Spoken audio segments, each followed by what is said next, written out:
आवाज येतोय का? Yes ma'am. Okay okay. Admit करून घेते, काही मुलं अजून जॉईन होत आहेत, त्यांना ऍडमिट करून घेते, मग आपण आपला ईसीचा सिलेबस डिस्कस करूया. Okay.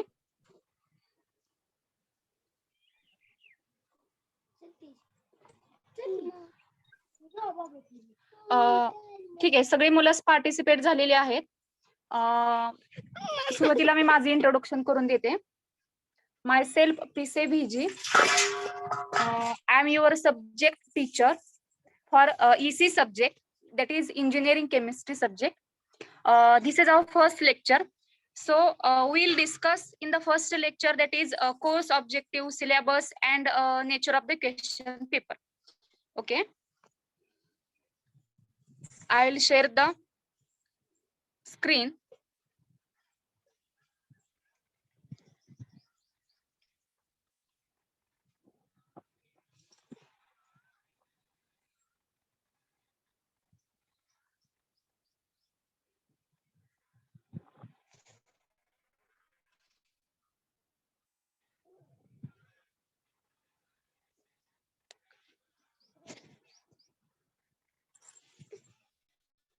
See, the question paper, nature, syllabus, and objective as like that of the first semester. Instead of physics, you have taken in second semester, that is EC subject, that is chemistry. ठीक आहे. आता याच्यामध्ये जो असेल, पहिलं course objective जे असतील, जसं फिजिक्सचं होतं सेम केमिस्ट्रीचं पण असतं, ECचं पण राहणार आहे. मी डिस्कस करते इथं.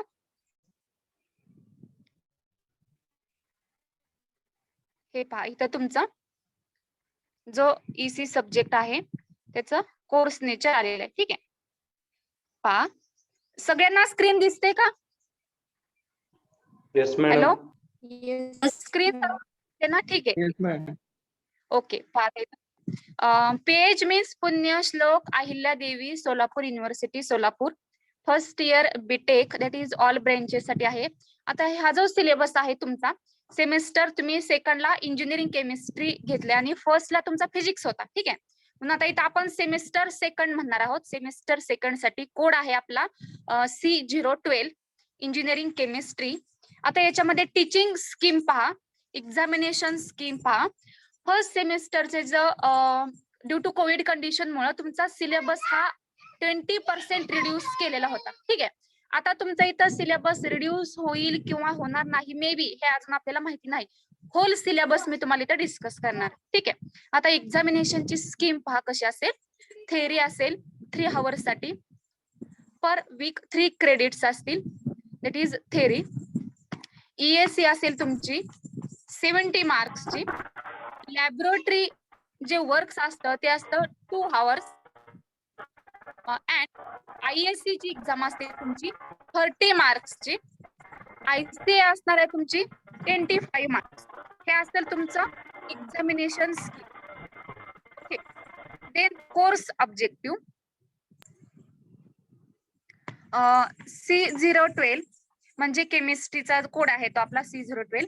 त्याच्यामध्ये पहिला कोर्स ऑब्जेक्टिव्ह असणार आहे to impart knowledge of importance of quality water and appropriate water treatment process. तुम्हाला इंजिनिअरिंग केमिस्ट्री साठी वॉटर हा टॉपिक बेसिक असणार आहे तुमचा. तर त्या वॉटर टॉपिक या बेसिक मध्ये तुम्हाला त्याच्या ट्रीटमेंटच्या प्रोसेस स्टडी कराव्या लागतील. नंतर त्याच्यामध्ये आपल्याला importance of quality of water हे सुद्धा स्टडी करायचं आहे. दुसरा काय असेल आपला objective? To impart knowledge of corrosion and its prevention technique. Next, to equip students with required analytical skills. Water पहिल्या टॉपिक मध्ये तुम्हाला, पहिला टॉपिक तुमचा वॉटर आहे, नेम ऑफ द टॉपिक. त्याच्यामध्ये जे ऑब्जेक्टिव्ह तुम्ही स्टडी करणार आहात ते ट्रीटमेंट आणि क्वालिटी ऑफ वॉटर आपण स्टडी करतोय. नंतर कोरोजन हा सुद्धा बेसिक टॉपिक आहे आपल्या कोर्सचा. मेटलचं कोरोजन काय होतं, कसं होतं, त्याच्यासाठी प्रिव्हेन्शन फॅक्टर हे सुद्धा आपण त्याच्यामध्ये स्टडी करणार आहोत. देन नेक्स्ट ऑब्जेक्टिव्ह असणार आपला to introduce student different engineering materials and their applications इंजिनिअरिंगच्या विद्यार्थ्यांना आम्हाला काय इंट्रोड्यूस करून द्यायचं आहे, तर इंजिनिअरिंग मटेरियल इंट्रोड्यूस करून द्यायचं आहे. तर इंजिनिअरिंग मध्ये मटेरियल आपण कोणतं कोणतं यूज करतो? For example plastic. You have known also about it in 12th standard or studied in the 12th standard. Plastic असेल, पॉलिस्टर्स असतील, तर हे जे मटेरियल आहे ते मटेरियल विषयी तुम्हाला माहिती समजून देणे किंवा सांगणे हे एक आपलं ऑब्जेक्टिव्ह असेल. नेक्स्ट 5th ऑब्जेक्टिव्ह काय असणार आपल्या सिलेबसचं? To make student apply knowledge for determining quality of water, fuel, polymer and oils. तुम्हाला याचं पण नॉलेज मिळालं पाहिजे की वॉटरच्या क्वालिटीज काय काय असतात, फ्युअलच्या क्वालिटीज काय काय असतात, पॉलिमर आणि ऑइल्सच्या किंवा फ्युअलच्या पण तुम्हाला काय पाहिजे, तर ऑइल जे असेल याच्यामध्ये तर ते लुब्रिकेटिंग ऑइल असते. ठीक आहे, जसं जसं सिलेबस येईल तस तसं मी डिटेलमध्ये सांगणार आहे. फक्त आपण सुरुवातीला ऑब्जेक्टिव्ह समजून घेत आहोत. देन नेक्स्ट ऑब्जेक्टिव्ह असणार आहे to introduce students to different energy storage system and cell. Energy जी आहे आपली, ठीक आहे, तर ती एनर्जी स्टोअर करण्यासाठी आपण different types of cell form केलेले असतात. फॉर एक्झाम्पल इलेक्ट्रोकेमिकल सेल असेल. ठीक आहे, तर हे सुद्धा काय करायचं आहे आपल्याला, स्टडी करायचं आहे किंवा ते नॉलेज तुम्हाला द्यायचं आहे. हे झाले आपले कोर्स ऑब्जेक्टिव्ह, 6 ऑब्जेक्टिव्ह आहेत. Then next course outcome. At the end of this course, student will be able to, ज्यावेळेस आपला कोर्स संपणार आहे म्हणजे सिलेबस ज्यावेळेस संपत आलेला असेल किंवा सिलेबस कंप्लीट झालेला असेल त्यावेळेस तुमच्या जवळ काय माहिती असेल किंवा काय माहिती झाले असेल, तुम्हाला नॉलेज कशाचं असेल, तर describe importance of quality of water and appropriate water process. ठीक आहे, आउटकम काय मिळणार आहे आपल्याला या सिलेबस मधून, तर describe importance of quality of water. वॉटरच्या क्वालिटीची काय इम्पॉर्टन्स असतात ते आपल्याला समजलेलं असणार आहे. नंतर वॉटरच्या ट्रीटमेंटच्या प्रोसेस सुद्धा आपल्याला समजलेल्या असणार आहे. दुसरं काय असेल outcome, recognize various types of corrosion. कोरोजनचे कोणकोणते टाइप्स असतात ते आपल्याला समजेल. Propose a suitable prevention technique. Corrosion होऊ नये, समजा आपलं मेटल आहे, त्या मेटलचं कोरोजन होते म्हणजे तो मेटल गंजत आहे. आयर्न जर असेल, लोखंड जर असेल, तर तो गंजत जर असेल तर त्याच्या प्रिव्हेन्शन साठी काय प्रोसेसेस असतात ते आपल्याला समजेल. नंतर नेक्स्ट आउटकम काय भेटणार आहे आपल्याला, describe various instrumental technique. Various instrumental technique कोणकोणते असतात आपल्या इंजिनिअरिंग केमिस्ट्री मध्ये ते सुद्धा समजतील आपल्याला. आवाज येतोय का? हॅलो मॅडम, गर्ल्सला इन करून घ्या ना, वेटिंगला आहे. ओ सॉरी, एक मिनिट, आता तिथून बाहेर पडायला.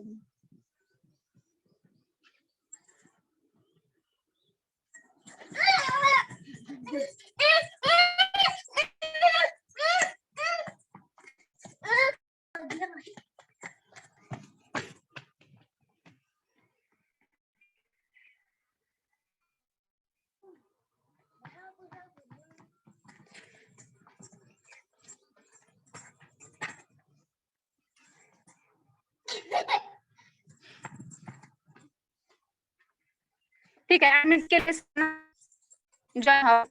ओके, ठीक आहे, आपण सिलेबस कडे वळूया.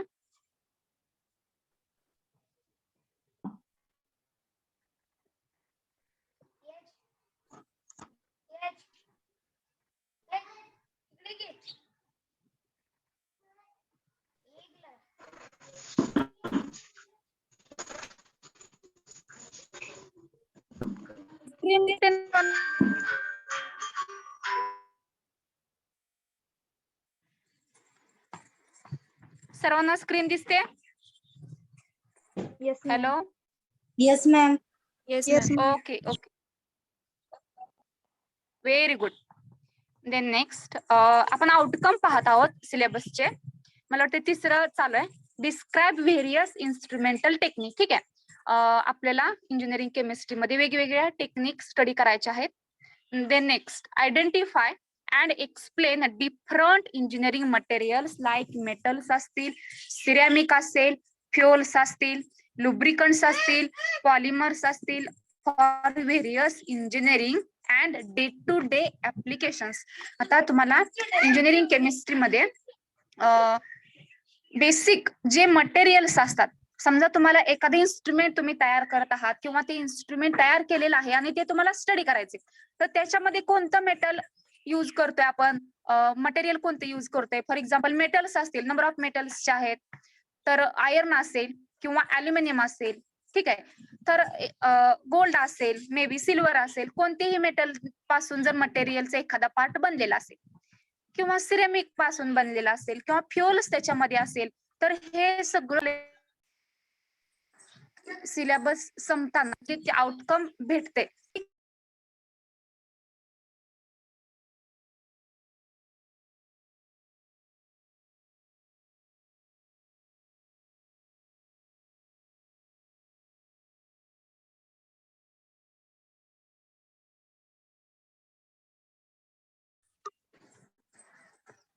एक मिनिट हा बाळानो, वेटिंग रूमला पडलेले.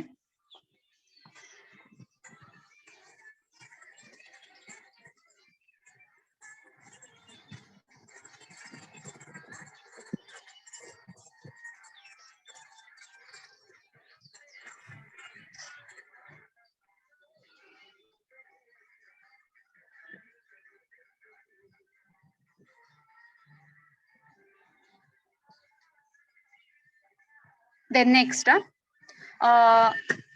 हे समजलं, एखादं इन्स्ट्रुमेंट असेल ते कोणत्या मटेरियलने बनलेलं आहे, त्या मटेरियलचं सुद्धा आपल्याला नॉलेज मिळते त्या या सिलेबस मधून. नंतर पुढचं असेल कॅल्क्युलेट हार्डनेस ऑफ वॉटर. जे वॉटर असेल तर त्याचा हार्डनेस आपल्याला काढता येतो.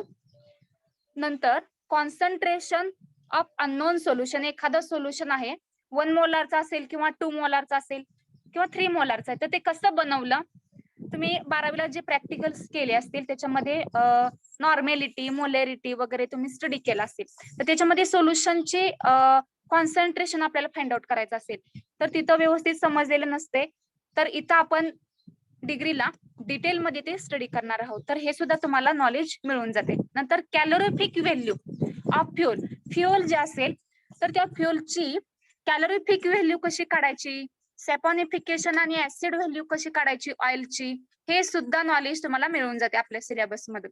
नंतर मॉलिक्युलर वेट ऑफ पॉलिमर. हे आपण स्टडी केले बा, 12thला आहेच, तरी पण आपण इथं अजून स्टडी करणार आहोत की मॉलिक्युलर वेट फ्युअलचं पॉलिमरचं कसं काढायचं असते, ठीक आहे. देन नेक्स्ट आउटकम असणार आहे describe various types of energy storage system with their applications. Energy storage system ज्या असतील, फॉर एक्झाम्पल मगाशी सांगितल्याप्रमाणे केमिकल एनर्जी जर स्टोअर केलेली असेल इलेक्ट्रोकेमिकल सेलमध्ये, तर त्याचे कोणकोणते टाइप्स आहेत, एनर्जी आपण कशा पद्धतीने स्टोअर करू शकतो, हे आणि त्याचे ऍप्लिकेशन्स हे सुद्धा आपण नॉलेज या आपल्या कोर्सच्या सिलेबस मधून मिळवणार आहोत. देन नेक्स्ट पॉइंट असेल, हे जे सगळे कोर्सचे ऑब्जेक्टिव्ह आहेत, सिलेबस आहे, ह्या मी टेलिग्रामला तुम्हाला सेंड करेन. ओके. देन नेक्स्ट कोर्स कुरिक्युलम मध्ये सेक्शन फर्स्ट, 2 सेक्शन आहेत आपल्याकडे, section first and section second. तर याच्यामध्ये सेक्शन फर्स्ट मध्ये 4 टॉपिक्स असतील, सेक्शन सेकंड मध्ये 4 टॉपिक. फर्स्ट सेमिस्टरला 20% सिलेबस रिड्यूस केल्यामुळं 8 टॉपिक पैकी फक्त 6 टॉपिक आम्ही शिकवले होते. 6 पहिले सेक्शन मध्ये 3 टॉपिक स्टडी केले होते, सेकंड सेक्शन मध्ये 3, असे सेमिस्टर फर्स्ट साठी 6 टॉपिक होते, ठीक आहे. तर त्यावेळेस 20% रिड्यूस करण्याचा GR आला होता, त्यामुळे एक टॉपिक रिड्यूस केला गेला होता. जर तुम्हाला पण सेम कोविड-19च्या कंडिशनमुळे सेम जर सिच्युएशन क्रिएट झाली तर तुमचं सुद्धा 20% मे बी म्हणते आम्ही, मे बी रिड्यूस होऊ शकेल. पण आता मी सांगताना तुम्हाला 8 टॉपिकचीच नावं सांगणार आहे. सेक्शन फर्स्ट मध्ये 4 आणि सेक्शन सेकंड मध्ये 4. तर आता पहिला बघा, युनिट नंबर 1. पहिला आपला युनिट आहे वॉटर केमिस्ट्री, जो बेसिक असणार आहे तुम्हाला इंजिनिअरिंग केमिस्ट्री स्टडी करण्यासाठी.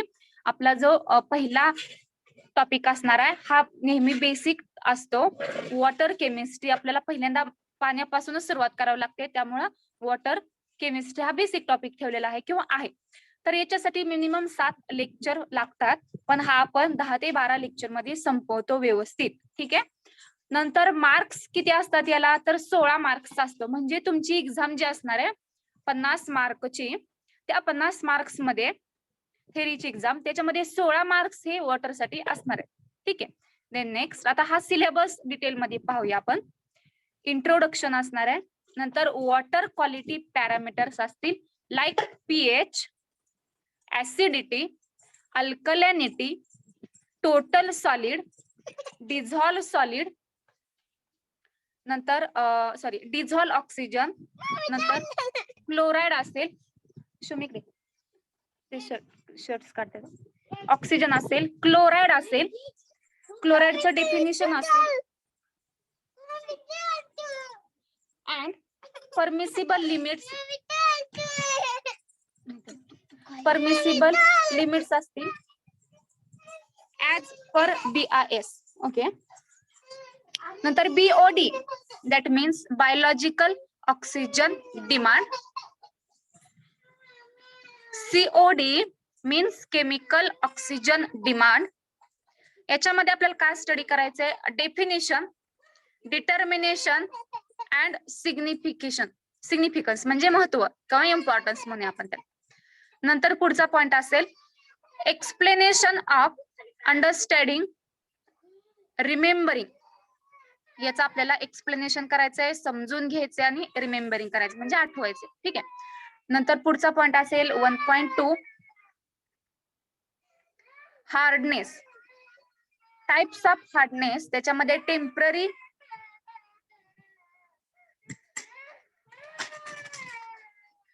एक असेल आणि परमनंट. इकडे त्याला चॉकलेट. हार्डनेस मध्ये आपल्याला कपड्याचे टाइप्स ऑफ हार्डनेस आहेत. त्याच्यामध्ये 2 टाइप्सचे हार्डनेस बघतो आपण, टेम्पररी आणि परमनंट. ओके. आणि त्याच्यामध्ये calcium carbonate, equivalent hardness and it's calculations असेल, न्यूमरिकल प्रॉब्लेम्स असतील ऑन हार्डनेस. इथे तो आपल्याला हार्डनेस वरतीचे प्रॉब्लेम स्टडी करायचे. नंतर एक्सप्लेनेशन असतील, न्यूमरिकल रिमेंबरिंग असेल आणि अंडरस्टँडिंग. सेम तसंच जसं आपण पहिले पॉइंट साठी पाहिले, एक्सप्लेन करायचे आपल्याला, त्याचे न्यूमरिकल्स आहे तिथं हार्डनेस वरती, रिमेंबरिंग करायचंय, आठवायचे आहे आणि समजून घ्यायचे. ठीक आहे. आणि अप्लाइंग म्हणजे आपण कुठे अप्लाय करणार आहोत, तर प्रॉब्लेम मध्ये याचे फॉर्म्युले अप्लाय करणार आहोत, म्हणून इथं अप्लाइंग आले. पुढचा पॉइंट असणार आहे वॉटर मध्ये 1.3 scale and sludge in boilers. याच्यामध्ये आपल्याला त्याचं स्केल कसं तयार होतं, formation, disadvantages and prevention. Scale मध्ये आणि स्लज मध्ये आपल्याला त्याचं फॉर्मेशन पाहायचे, कसं तयार होतं, त्याचे डिसएडव्हान्टेजेस बघायचे आणि ते होऊ नये म्हणून त्याला प्रिव्हेन्शन. नेक्स्ट असणार आहे softening of water by ion exchange. Chocolate घेऊन जा त्याला 5-6. शम, चॉकलेट घेऊन दे त्याला 5-6, तिथे झाडाखाली खेळत बस. Softening of water by ion exchange process. Then next Andrews reverse osmosis process. अँड्र्यूची रिव्हर्स ऑस्मॉसिस प्रोसेस असं एक इक्विपमेंट आहे, त्याच्यामध्ये आपण स्टडी करणार. ठीक आहे. देन नेक्स्ट पॉइंट असणार आहे काय पाहणार आपण या प्रोसेस मध्ये, म्हणजे स्केल आणि स्लजच्या याच्यामध्ये एक्सप्लेनेशन, अंडरस्टँडिंग, रिमेंबरिंग इत्यादी आपल्याला स्टडी करायचं. Then next treatment of water for domestic purpose. म्हणजे वॉटर जे आहे त्याची ट्रीटमेंट करायची आपल्याला कशासाठी, तर डोमेस्टिक पर्पज साठी. डोमेस्टिक पर्पज म्हणजे घरगुती वापरासाठी जे पाणी आहे त्या पाण्यावरती आपल्याला ट्रीटमेंट करायची. म्हणजे समजा पिण्याचं पाणी आहे तर त्याच्यावरती आपल्याला ट्रीटमेंट काय करायची आहे, तर ते काय करायचं आपल्याला प्युरिफाईड करावं लागेल. ठीक आहे. तर याच्यामध्ये कोणकोणत्या प्रोसेसेस येतात, तर एरिएशन येतं, disinfection of water by chloramine, bleaching powder, chlorine आणि ओझोन. वॉटरचं डिसइन्फेक्शन करायचं आहे आपल्याला by chloramine, bleaching powder, chlorine and ozone use करून. ठीक आहे. तर हे असतील treatment of water for domestic purpose. पहिल्यांदा आपण आपला वॉटर टॉपिक हा स्टार्ट करणार आहोत. तर हे जे असतील एवढे त्याचे पॉइंट्स आहेत. इथपर्यंत एक्सप्लेनेशन आपल्याला ऍप्लिकेशन्स, रिमेंबरिंग, न्यूमरिकल्स, अंडरस्टँडिंग या लेवलला आपल्याला हा टॉपिक स्टडी करायचा आहे. देन सेकंड टॉपिक आहे आपला एनर्जी स्टोरेज सिस्टीम. हा सेकंड टॉपिक जो आहे तो आपण फर्स्ट सेमिस्टरला रिड्यूस केलेला होता. याच्यासाठी मिनिमम 4 लेक्चर्स पाहिजेत आपल्याला. याचं वेटेज असणार आहे 8 मार्क्स. तुमच्या सेमिस्टरला, सेकंड सेमिस्टरला 50 पैकी 8 मार्क्सचे क्वेश्चन याच्यावरती विचारले जाते. आता याच्यामध्ये पहा, सेकंड टॉपिक मध्ये कोणकोणते सिलेबसचे पॉइंट्स असतील. इंट्रोडक्शन अँड ओव्हरव्ह्यू असेल. Basic principles of electrochemistry. Electrochemistry हा तुम्ही 12th ला टॉपिक स्टडी केलेला आहे. तर त्याच्यामध्ये सेम ज्या बेसिक कन्सेप्ट असतील त्याच इथं आहेत, थोडे ऍडव्हान्स असतील. ठीक आहे. मग पहिला पॉइंट असणार आहे इंट्रोडक्शन पाहायचं आपल्याला, overview, basic principles of electrochemistry. याच्यामध्ये बॅटरीज बघतोय आपण, कॅरेक्टरिस्टिक्स बघणार आहोत आपण. कोणकोणत्या बॅटरीज पाहतोय. लिथियम आयन बॅटरी आहे, म्हणजे इलेक्ट्रिकल स्कूटर जे आहेत, तुम्ही ऐकलं असेल पहा नाव लिथियम आयन बॅटरी. तर इलेक्ट्रिकल स्कूटर यांच्यामध्ये लिथियम आयन बॅटरी असते पहा. नंतर फ्युअल सेल प्रिन्सिपल असेल, कंपोनंट ऑफ फ्युअल सेल असेल. याचं काय स्टडी करणार आहोत आपण, explanation, remembering and understanding. Next point असणार आहे various types of fuel cell. त्याच्यामध्ये AFC असणार आहे, PEFMC असणार आहे, methanol based fuel cell and their application. हे AFC, PEFC जे आहे ते तुम्हाला मी डिटेल टॉपिक ज्यावेळेस आपण स्टार्ट करणार आहोत त्यावेळेस आपण डिटेल स्टडी करू. ठीक आहे. नंतर methanol based fuel cell and their applications, hydrogen production, hydrogen कसा तयार करायचा, hydrogen production and hydrogen storage system असेल. त्याच्यामध्ये काय आपण पाहणार आहोत याचं, तर एक्सप्लेनेशन, त्याचं पण ऍप्लिकेशन्स, रिमेंबरिंग आणि अंडरस्टँडिंग. हे झालं तुमचा सेकंड युनिट कम्प्लीट. नंतर युनिट 3 लुब्रिकंट्स. लुब्रिकंट साठी मिनिमम 5 लेक्चर्स असतील. लुब्रिकंट्स हा नंतर अजून जास्त वेटेजचा आहे, 13 वेटेजचा. पहिला टॉपिक जो आहे सगळ्यात मोठा असेल आणि त्याला जास्त वेटेज आहे. म्हणजे पहिला टॉपिक म्हणजे कोणता, आपला वॉटर केमिस्ट्रीचा जो टॉपिक आहे तो सगळ्या सिलेबस मध्ये मोठा टॉपिक आहे आणि त्याला वेटेज पण जास्त आहे, 16 मार्क्स आहे. त्याच्या पाठोपाठ लुब्रिकंट्स आहे 13 मार्क्स. पहा, या लुब्रिकंट्स मध्ये कोणकोणते पॉइंट्स आपण स्टडी करणार आहोत. तर पहिला असेल लुब्रिकंट्स अँड लुब्रिकेशन्स. लुब्रिकंट्स कशाला म्हणायचं, त्याची प्रोसेस काय असते. नंतर फंक्शन्स, क्लासिफिकेशन ऑफ लुब्रिकंट्स. त्याच्यामध्ये कोणकोणते क्लासिफिकेशन मध्ये टाइप्स कोणते येतात याच्यामध्ये, तर सॉलिड येतो, सेमी सॉलिड येतो आणि लिक्विड. नंतर त्याचं काय स्टडी करायचं आपल्याला या पॉइंटचं, एक्सप्लेनेशन, रिमेंबरिंग आणि अंडरस्टँडिंग. नंतर पुढचा पॉइंट असणार आहे कॅरेक्टरिस्टिक्स प्रॉपर्टीज ऑफ लुब्रिकंट्स. याच्यामध्ये फक्त आपल्याला त्याचे डेफिनेशन स्टडी करायचे. फॉर एक्झाम्पल कोणकोणते कॅरेक्टरिस्टिक्स आहेत. विस्कोसिटी आहे, विस्कोसिटी डेफिनेशन स्टडी करायचे आपल्याला. विस्कोसिटी इंडेक्स आहे, flash point, fire point, cloud point, power point, aniline point, oiliness, saponification value, acid value. आणि याच्यावरती ह्यांच्या फक्त डेफिनेशन पाहिलेत आपण. आणि न्यूमरिकल्स कशावरती बघायचे, आपल्याला फक्त सॅपॉनिफिकेशन व्हॅल्यू आणि ऍसिड व्हॅल्यू यांच्यावरती प्रॉब्लेम्स असणार. नंतर याचा आपल्याला काय स्टडी करायचंय, तर एक्सप्लेनेशन फक्त, न्यूमरिकल आणि रिमेंबरिंग, अंडरस्टँडिंग अँड अप्लाइंग. ठीक आहे. तर अप्लाइंग कधी म्हटलं जातं, ज्यावेळेस न्यूमरिकल्स येतील, प्रॉब्लेम्स येतील त्यावेळेस आपण अप्लाइंग म्हणणार आहोत. नंतर पुढचा पॉइंट असेल लुब्रिकंट्स मध्ये types of lubrication such as fluid film, boundary film and extreme pressure. लुब्रिकेशनचे टाइप्स 3 असतात, फ्लुइड फिल्म, बाउंड्री आणि एक्स्ट्रीम प्रेशर. नंतर selection of lubricants for cutting tools, IC engine, gears, transformer, delicate instrument and refrigeration system. एवढे points आपल्याला study करायचे.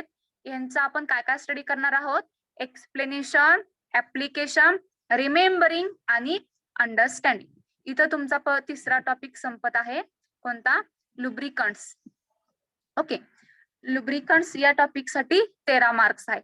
नंतर unit 4 corrosion. Corrosion साठी किती आवर्स आहेत आपल्याला किंवा लेक्चर्स? तर 6 आवर्स मिळतील आपल्याला. हा पण 13 मार्क्सचा आहे. याच्यामध्ये कोणकोणते आपण पॉइंट स्टडी करणार आहोत? तर डेफिनेशन आहे, क्लासिफिकेशन आहे. याच्यामध्ये तुम्हाला ड्राय कोरोजन पाहायचे. ड्राय कोरोजन मध्ये oxidation corrosion, nature of oxide film. Wet corrosion मध्ये electrochemical corrosion, hydrogen evolution mechanism, oxygen absorption mechanism. ह्या 2 टाइप्सचे जे कोरोजन आहेत त्यांचा आपण काय काय स्टडी करणार आहोत? तर एक्सप्लेनेशन, रिमेंबरिंग, अंडरस्टँडिंग. ठीक आहे. Then next 4.2 factors influencing corrosion, testing and measurement of corrosion by weight loss method and electrical resistance method. याच्यामध्ये आपल्याला काय काय स्टडी करायचं आहे? तर जे कोरोजन वरती कोणते फॅक्टर इन्फ्लुएन्स होतात यांचा आपल्याला काय स्टडी करायचे? अगेन एक्सप्लेनेशन, रिमेंबरिंग आणि अंडरस्टँडिंग स्टडी करायचं आहे. देन नेक्स्ट पॉइंट असणार आहे याच्यामध्ये कोरोजन मध्ये prevention of corrosion by cathodic protection, anodic protection by anodizing and potentiostat. Prevention बघणार आहोत आपण कोरोजनचं. तर कोरोजन होऊ नये म्हणून कोणकोणत्या मेथड आपण किंवा कोणकोणत्या प्रोसेस यूज करू शकतो हे पाहायचं आपल्याला. याच्यामध्ये methods of application of metal coating असेल, सच ऍज हॉट डिपिंग असेल. हॉट डिपिंगलाच आपण गॅल्वनायझिंग किंवा टिनिंग सुद्धा म्हणतो. आणि मेटल क्लॅडिंग या प्रोसेस आपण पाहणार आहोत.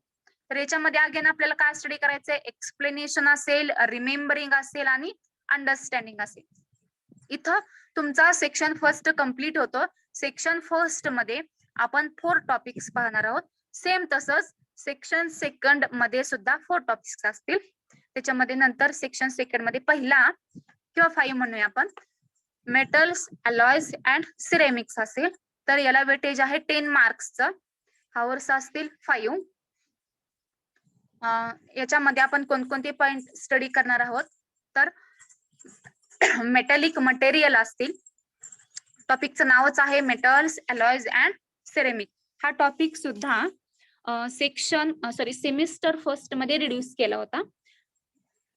याच्यामध्ये मेटॅलिक मटेरियल पाहणार आहोत आपण. त्याच्यामध्ये टाइप्स ऑफ आयर्न असेल, कास्ट आयर्न असेल, स्टील असेल अँड रॉट आयर्न असेल. आयर्नचे टाइप्स आहेत हे. कंपोजिशन, प्रॉपर्टीज आणि ऍप्लिकेशन्स. ह्याच्यामध्ये आपल्याला काय बघायचंय? तर अलॉयजचं definition, purpose of making alloys. नंतर अगेन याच्यामध्ये कोणते पॉइंट्स आपण बघणार आहोत? तर त्याचं एक्सप्लेनेशन, ह्या सगळ्या पॉइंट्सचं ऍप्लिकेशन, रिमेंबरिंग आणि अंडरस्टँड. देन नेक्स्ट मेटल झाल्यानंतर सिरेमिक असेल. सिरेमिक मध्ये त्याची डेफिनेशन, क्लासिफिकेशन, प्रॉपर्टीज. नंतर ग्लास मध्ये आपण काय त्याचं स्टडी करणार आहोत? तर जनरल प्रॉपर्टीज असतील, general methods of manufacture of glass असेल, टाइप्स ऑफ ग्लासेस असतील, सॉफ्ट, हार्ड, बोरोसिलिकेट, ऑप्टिकल असतील, लॅमिनेटेड असतील अँड सेफ्टली गॅसेस. तर ग्लास, सेफ्टी ग्लास बद्दल आपण स्टडी करतो. सॉफ्ट ग्लास असेल, हार्ड असेल, बोरोसिलिकेट असेल, इट्सेट्रा. नंतर एक्सप्लेनेशन, याचं आपल्याला काय स्टडी करायचं या पॉइंटचं? त्याचं एक्सप्लेनेशन पाहणार आहोत आपण, ऍप्लिकेशन पाहणार आहोत, रिमेंबरिंग अँड अंडरस्टँडिंग.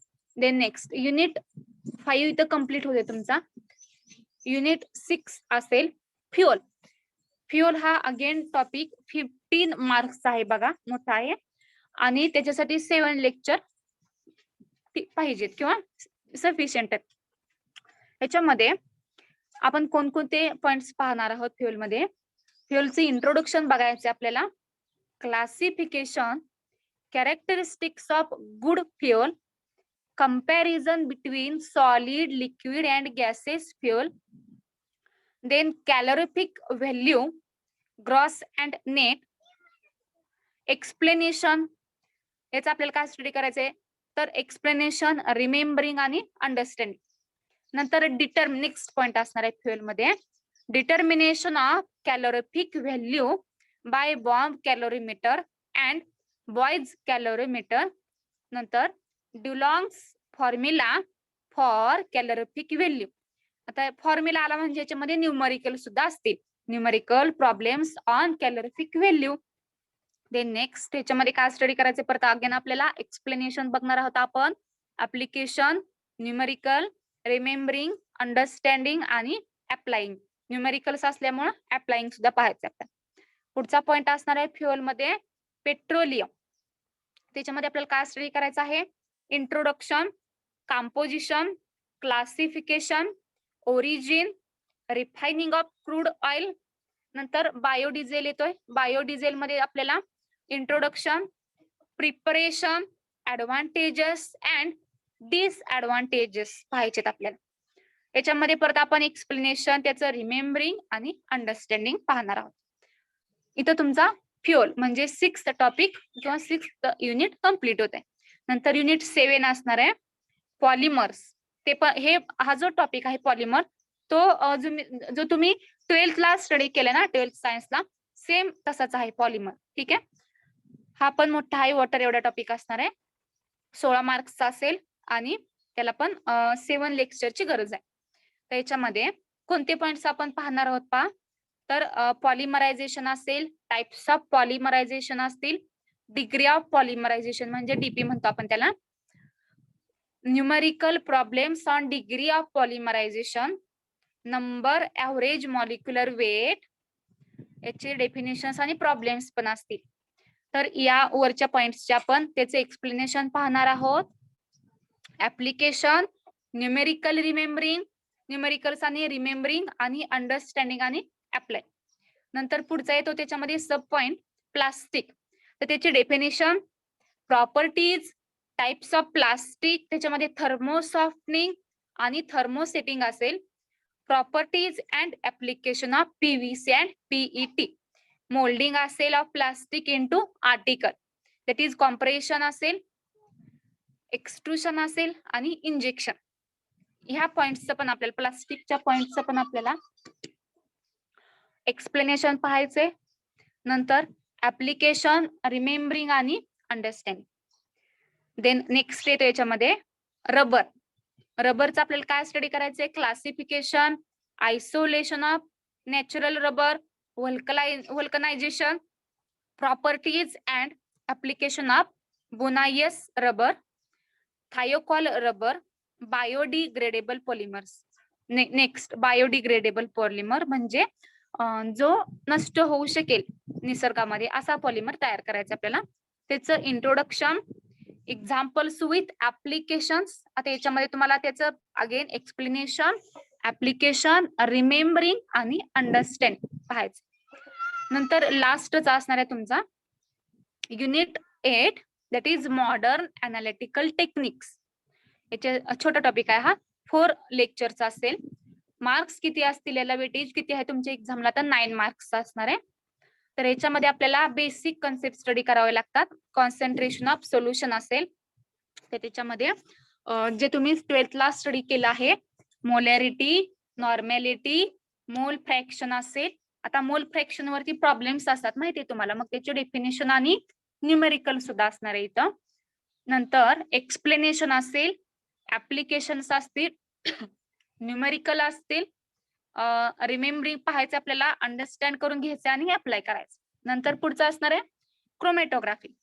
त्याच्यामध्ये तुम्हाला त्याचे डेफिनेशन पाहायचे, टाइप्स बघायचे, जीएलसी म्हणजे गॅस लिक्विड क्रोमॅटोग्राफी, त्याचे डेफिनेशन पाहायचे तुम्हाला, instrumentation and application of GLC. नंतर थर्मल अनालिसिस, याचे डेफिनेशन, त्यालाच आपण टीजे थर्मोग्रॅव्हिमेट्रिक अनालिसिस म्हणतो, इन्स्ट्रुमेंटेशन आणि त्याचं ऍप्लिकेशन ऑफ टीजे.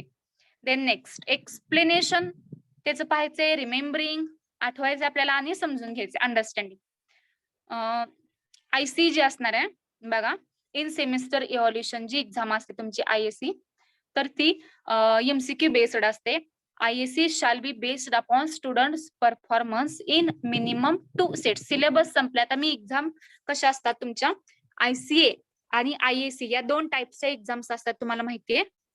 तर आयसीई तुम्हाला आता सेमिस्टर फर्स्टला समजलंच असेल, जसं तुम्ही फिजिक्सचे आयएससी दिलेले आहात आयसी, सेम तशाच केमिस्ट्रीचे असणार आहेत. तरी पण मी तुम्हाला समजून सांगते. ओके, आयएससी असणार आहे ती कशावरती असते, तर shall be based upon students performance in minimum 2 test. ठीक आहे, 2 टेस्टच्या तुमचे मॅक्झिमम मार्क्स काउंट केले जातात आयएससीला इथं. And mid term written test conducted and evaluated at institute level. ठीक आहे. नंतर नेक्स्ट आयसीए कशी असते बघा, आयसीए मार्क्स कसे दिले जातात, तर ICA shall be based on minimum 8 experiment out of below list. आता इथं तुम्हाला 8 एक्सपेरिमेंट आहेत, तर ते जे आपल्याला केमिस्ट्रीचे एक्सपेरिमेंट्स असतील त्याच्यावर तुम्हाला आयसीए मार्क्स दिले जातात. आता सेमिस्टर फर्स्ट मध्ये आम्ही काय केलं होतं की ऑनलाईन मुलांना आम्ही एक्सपेरिमेंट करून त्याची लिंक सेंड केली होती आणि रिटर्न मटेरियल दिलं होतं. त्यांनी असाइनमेंट जे आहे ते जे प्रॅक्टिकल्स वरती, प्रॅक्टिकल पेजेस वरती कम्प्लीट करून सबमिट केलं होतं असाइनमेंट. जसं तुम्ही फिजिक्सचं केलं होतं सेम तसंच केमिस्ट्रीचं आपण करून घेतलेलं. ठीक आहे, तर आता एक्सपेरिमेंट कोणकोणते आहेत पहा आपल्याला. पहिला असणार आहे डिटर्मिनेशन ऑफ हार्डनेस. हा आपला पहिला एक्सपेरिमेंट आहे. मे बी आपलं जर ऑफलाईन कॉलेज स्टार्ट झालं सेकंड सेमिस्टर मध्ये, तर आपण हे लॅबोरेटरीमध्ये परफॉर्म करणार आहोत. पहिला एक्सपेरिमेंट आपल्याला हार्डनेस ऑफ वॉटर स्टडी करायचा आहे. दुसरा असणार आहे determination of alkalinity of water. तिसरा एक्सपेरिमेंट असणार आहे determination of chlorine content in given water. Fourth असणार आहे determination of dissolved oxygen in water. Fifth असणार आहे determination of viscosity of a lubricant by Ostwald's viscometer. Sixth असणार आहे estimation of copper in bronze metal alloy. Seventh असेल preparation of phenol formaldehyde resin. 8 असणार आहे preparation of urea formaldehyde resin. 9वा असणार आहे determination of COD of water sample. 10 असणार आहे तुमचा separation of mixture of organic compounds by TLC means thin layer chromatography. 10 नंतर तुमचा 11 येतो determination of oil and grease from waste water. And 12 येतो hands on determination of pH by pH meter. 13 येतो hands on determination of EMF of acid base titration potentiometer. तर याच्यातले तुम्हाला minimum आपल्याला 8 minimum करतो आपण किंवा करून घेतो. ठीक आहे, तर these are the objective of EC subject syllabus and exam paper question paper nature. If you have any doubts, please ask me.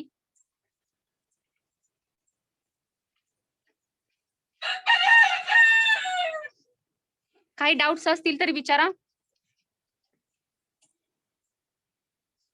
Hello hello, आवाज येतोय का? Hello hello, yes ma'am. हा, काही डाउट्स असतील तर विचारा. म्हणजे काय समजलं नाही याच्यातलं, याचा स्क्रीनशॉट काढून घेतला तरी चालेल नेचरचं. म्हणजे आयएससी किती मार्क्सचे असेल, आयसीए किती मार्क्सचे असणार आहे, ESC थेरीचा पेपर, लॅबोरेटरी कितीचा असेल, हेचा स्क्रीनशॉट काढून घ्या वाटलंच तर तुम्ही हवं तर.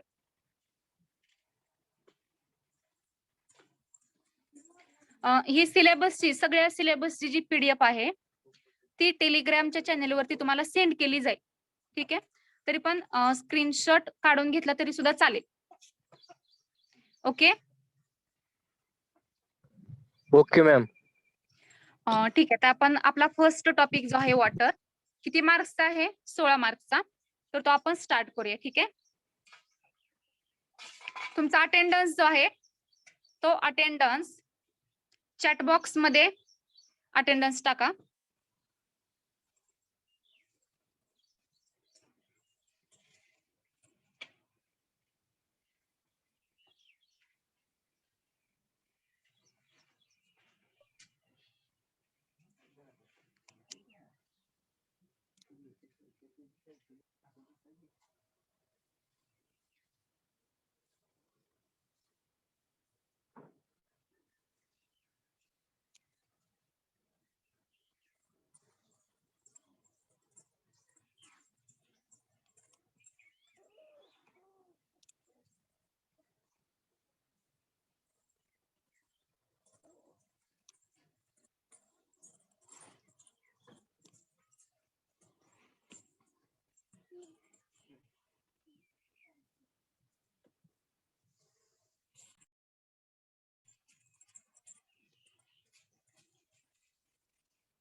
हॅलो.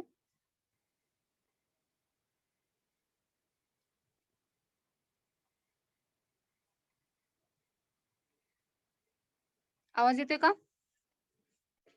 हो मॅम. ठीक आहे. पहिला टॉपिक आपण स्टार्ट करत आहोत, वॉटर टॉपिक. 16 मार्क्सचा टॉपिक असणार आहे.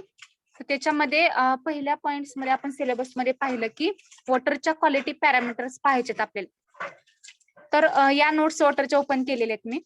तर याच्यामध्ये डिझॉल्ड ऑक्सिजन पासूनच्या कन्सेप्ट आहेत. पहिल्या 2-3 कन्सेप्ट ज्या आहेत त्या नाहीयेत. त्या मी तुम्हाला टॉपिकच्या एंडला किंवा मिडलला सांगेन. तर dissolved oxygen it is very important point किंवा इम्पॉर्टंट कॉन्सेप्ट आहे. ऑक्सिजन जो असेल, आता वॉटर माहितीये तुम्हाला, वॉटर मध्ये मला सांगा वॉटरचा फॉर्म्युला काय असतो? H2O, बरोबर आहे. तर या H2O मध्ये डिझॉल्ड ऑक्सिजन, किती प्रमाणात ऑक्सिजन डिझॉल्व झालेला असेल, तर हे आपल्याला फाइंड आउट करायचं असतं. तर आता वॉटरमध्ये ऑक्सिजन डिझॉल्व झालेला असतो, हे असं किती विद्यार्थ्यांना वाटतंय की वॉटरमध्ये ऑक्सिजन डिझॉल्व झालेला असतो? काही विद्यार्थ्यांना मला वाटतं की माहितीच नसेल की पाण्यामध्ये ऑक्सिजन डिझॉल्व झालेला असतो. तर पाण्यामध्ये ऑक्सिजन असतो, त्याचं पर्सेंटेज आपल्याला काढता येतं. म्हणजे पिण्यायोग्य पाणी कोणतं आहे आणि कोणत्या पाण्यामध्ये ऑक्सिजनचं प्रमाण कमी असेल तर ते आपल्याला पिण्यायोग्य नसतं. सेम तसं आपल्याला हे आपण कसं फाइंड आउट करतो? तर वॉटर जे असेल, तर या वॉटरमध्ये ऑक्सिजनचं प्रमाण किती आहे, तर ते कोणत्या मेथडने आपण डिटरमाइन करणार आहोत, तर हे सगळं आपल्याला डिटेल स्टडी करायचं आहे. तर DO शॉर्ट मध्ये म्हटलं जातं. DO म्हणजे dissolved oxygen. Dissolved oxygen is one of the most important quality parameter आहे आपल्या वॉटरचा. As it is having the percentage less, then it becomes dangerous for water biota. Biota म्हणजे वॉटर मधील जे biological organisms असतील, organism म्हणे आपण, living organism, may be plants असतील किंवा अॅनिमल्स, म्हणजे समजा नदी आहे किंवा समुद्र आहे, तर त्याच्यामध्ये फिश असतील, वेगवेगळे प्लांट्स असतील, तर ह्यांच्यासाठी ऑक्सिजन पाहिजे असतो. ठीक आहे. तर फिश असतील किंवा अनदर अॅनिमल्स असतील मे बी, तर यांच्यासाठी आपल्याला माहितीये, प्रत्येक अॅनिमलला आपल्याला माहितीये ऑक्सिजन हा पाहिजे असतो जगण्यासाठी. मग पाण्यामधले जे अॅनिमल्स असतात, लिव्हिंग ऑर्गॅनिझम्स असतील, प्लांट्स असतील, यांना सुद्धा ऑक्सिजनची गरज असते. आणि त्या पाण्यामध्ये समजा ऑक्सिजनचं प्रमाण कमी असेल, सफिशियंट नसेल, पुरेसं नसेल, तर ते काय आहे, तर त्या अॅनिमलसाठी डेंजरस असते. म्हणून if its percentage is more than it becomes corrodes as metallic surface. समजा कमी असेल प्रमाण ऑक्सिजनचं, तर ते त्यांच्या लिव्हिंग लाईफसाठी डेंजरस असतं. आणि खूपच जास्त प्रमाणात असेल तर ते काय होतं, तर इट कोरॉइड्स द मेटॅलिक सरफेसेस. आपण जर ते पाणी युज केलं, ते वॉटर युज केलं, तर आपल्या मेटलचे सरफेसेस काय होतात, कोरॉइड होतात, म्हणजे गंजतात. ठीक आहे. तर आता याच्यामध्ये एक्सपेरिमेंटल डिटर्मिनेशन मध्ये पहा. तर क्वेश्चन जर विचारला तुम्हाला, हाऊ यू फाइंड आउट किंवा how will you determine the dissolved oxygen, तर आपण डिझॉल्ड ऑक्सिजन कोणत्या मेथडने फाइंड आउट करतो, तर विंकलर्स मेथड आहे आपल्याकडे. तर त्या विंकलर्स मेथडने आपण डिझॉल्ड ऑक्सिजन फाइंड आउट करणार आहोत. तर आता इथं ही आपण डिटेल मध्ये पाहणार आहोत, ते नेक्स्ट आहे पुढे सिलेबस मध्ये. इथं फक्त शॉर्ट मध्ये सांगितलं आपल्याला, एवढंच पाहायचं आपल्याला. तर त्याचं प्रिन्सिपल जे आहे तर आपण पुढे पाहणार आहोत, फक्त शॉर्ट मध्ये सांगते मी सध्या. डीओ झाल्यानंतर, डिझॉल्व ऑक्सिजन झाल्यानंतर बायोलॉजिकल ऑक्सिजन डिमांड येते बघा, बीओडी. ठीक आहे, डीओ समजलं तुम्हाला, फक्त कन्सेप्ट समजून घ्या. विंकलर मेथड जी आहे ती आपण डिटेल मध्ये पुढे आहे सिलेबस मध्ये पुढे स्टडी करणार आहोत. फक्त डीओ सध्या समजून घ्या. डीओ म्हणजे डिझॉल्व ऑक्सिजन असतो. डिझॉल्व ऑक्सिजन ही एक महत्वाची कन्सेप्ट आहे. जर वॉटर मध्ये डिझॉल्व ऑक्सिजनचं प्रमाण कमी असेल, आता किती असायला पाहिजे हे मी नंतर पुढे सांगणार आहे डिटेल मध्ये, तर एवढं लक्षात ठेवा की कमी असेल तर लिव्हिंग लाईफ जे असतात त्यांच्यासाठी हे डेंजरस असतं. आणि खूपच जास्त प्रमाणात असेल तर काय होतं, तर कोरोजन होतं. मेटॅलिक सरफेसेस जे असतील, आपण वॉटर जिथं स्टोअर करणार आहोत किंवा युज करणार आहोत, तर तिथले जे मेटॅलिक पार्ट्स असतात त्यांचं कोरोजन होतं. डीओ कोणत्या मेथडने तुम्ही फाइंड आउट करता, 100% एक्झामला क्वेश्चन असतोच. युटीला असतो, आयएससी ला सुद्धा असतो आणि तुमच्या सेमेस्टरला सुद्धा आता विचारला गेलेला आहे.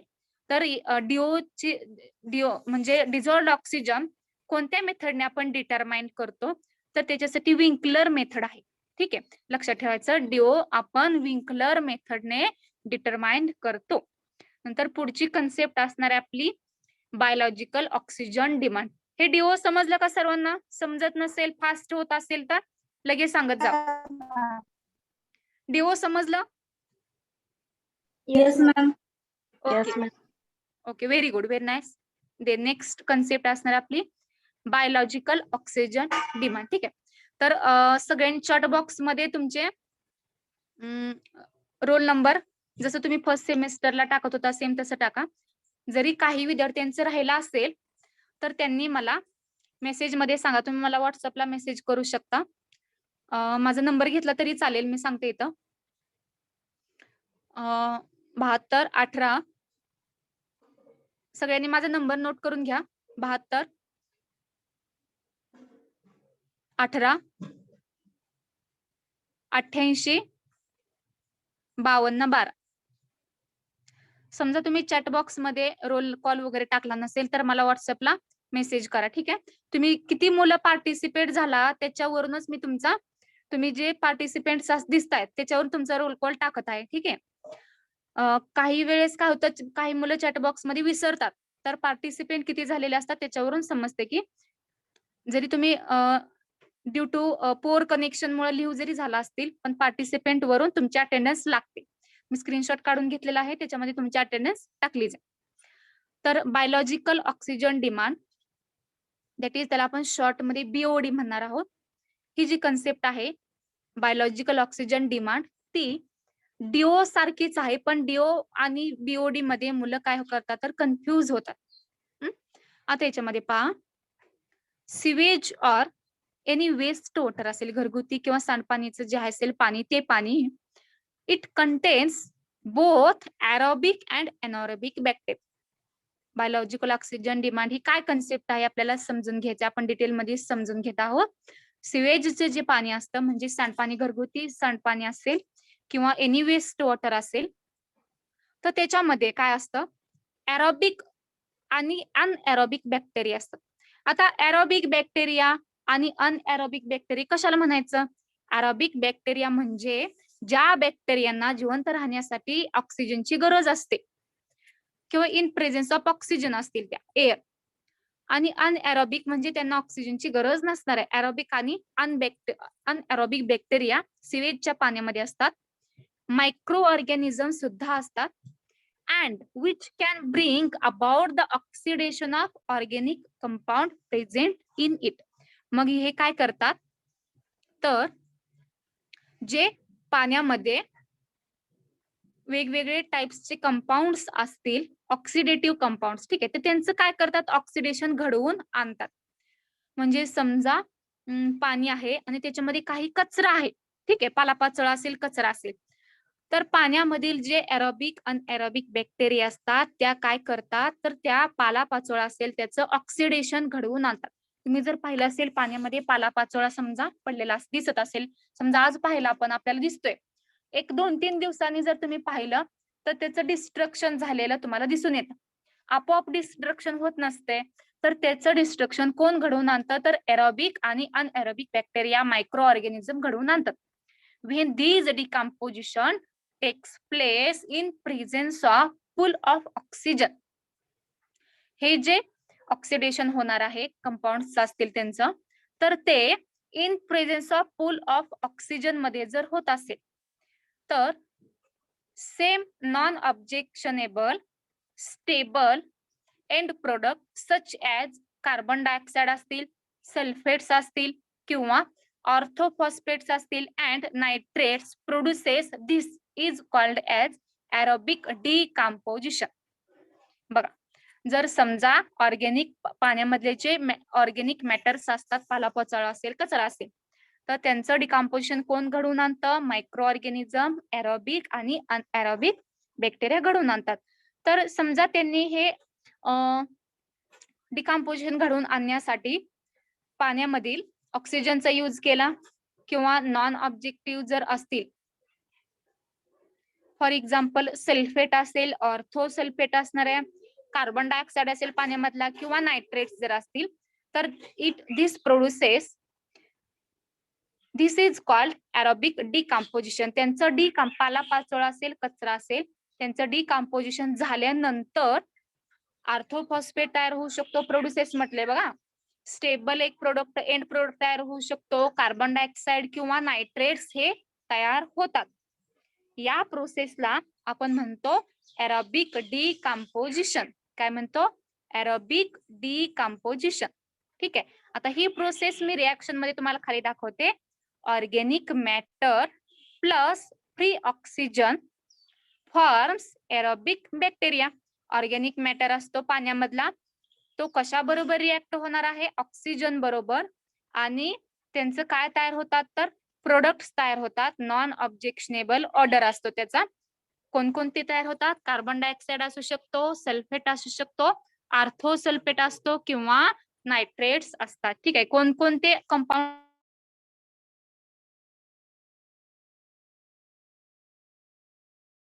तुम्हाला सांगता आलं पाहिजे. ठीक आहे. तर इथं बीओडी ची कन्सेप्ट थोडी एक्सप्लेन केलेली आहे. समजले का सर्वांना?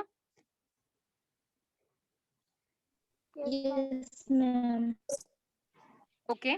तर इथं आपण थांबत आहोत. Will stop here. Remaining parts will see on the next lecture. Okay.